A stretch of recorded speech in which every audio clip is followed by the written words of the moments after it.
విదేశీ వృత్తి నిపుణులను ఆకర్షించేందుకు రష్యా ఒక కొత్త వీసా కార్యక్రమాన్ని ప్రకటించింది. దీని ద్వారా వివిధ కీలక రంగాలలో నైపుణ్యం ఉన్నవారికి ఆ దేశంలో సులభంగా నివాసం పొందే అవకాశం లభిస్తుంది. రష్యా అధ్యక్షుడు వ్లాదిమిర్ పుతిన్ ఈ కార్యక్రమానికి సంబంధించిన ఉత్తర్వులపై ఇటీవలి సంతకాలు చేశారు. ఈ కొత్త పథకం వచ్చే ఏడాది ఏప్రిల్ 15 నుండి అమల్లోకి రానుంది. ముఖ్యంగా సైన్స్, ఆర్థిక, పారిశ్రామిక, విద్య, సాంస్కృతిక, వ్యాపార, క్రీడలు వంటి రంగాలలో ఉన్న నిపుణులకు ఈ వీసాలు జారీ చేయనున్నట్లు అక్కడి అధికారులు చెబుతున్నారు.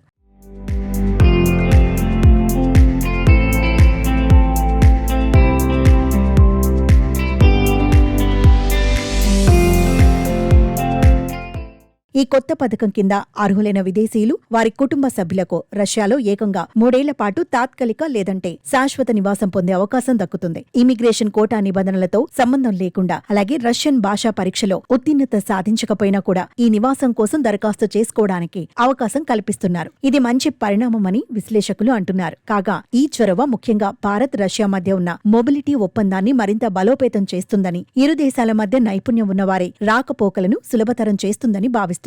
ఈ వీసా కార్యక్రమం 2 దశల్లో రూపొందించారు. ముందుగా అభ్యర్థులు నిర్దేశిత ఏజెన్సీలలో దరఖాస్తు చేసుకోవాలి. ఆ దరఖాస్తును ఏజెన్సీలు పరిశీలించి అభ్యర్థి అర్హులా కాదా అనేది గుర్తిస్తాయి. అర్హులుగా ఆమోదం పొందిన తర్వాత వారికి 3 ఏళ్ల తాత్కాలిక, శాశ్వత నివాసం కోసం ఇమిగ్రేషన్ అధికారుల వద్ద దరఖాస్తు చేసుకునేందుకు అనుమతి లభిస్తుంది. స్వదేశంలో ఉన్న అభ్యర్థులు ఆన్లైన్లో దరఖాస్తు చేసుకుంటే ఆమోదం తర్వాత రష్యాలోకి రావడానికి వారికి 1 సంవత్సరం కాల పరిమితితో బిజినెస్ వీసా మంజూరు చేయబడుతుంది. తాత్కాలిక లేదా శాశ్వత నివాసం కోసం దరఖాస్తు చేసుకునే ప్రక్రియ పెండింగ్ లో ఉన్న సమయంలో కూడా అభ్యర్థులు వారి కుటుంబ సభ్యులకు రష్యాలో పని చేయడానికి అవసరమైన వర్క్ పర్మిట్ పొందేందుకు అర్హత లభిస్తుంది. ఇమిగ్రేషన్ అధికారులు ఈ దరఖాస్తులను కేవలం 30 రోజుల్లోపు ప్రాసెస్ చేస్తారు. ఈ వీసా కార్యక్రమం ద్వారా విదేశీ నిపుణులకు రష్యాలో సుస్థిరమైన కెరియర్ను నిర్మించుకోవడానికి, అక్కడి కీలక రంగాల అభివృద్ధిలో పాలు పంచుకోవడానికి గొప్ప అవకాశం లభించినట్టే.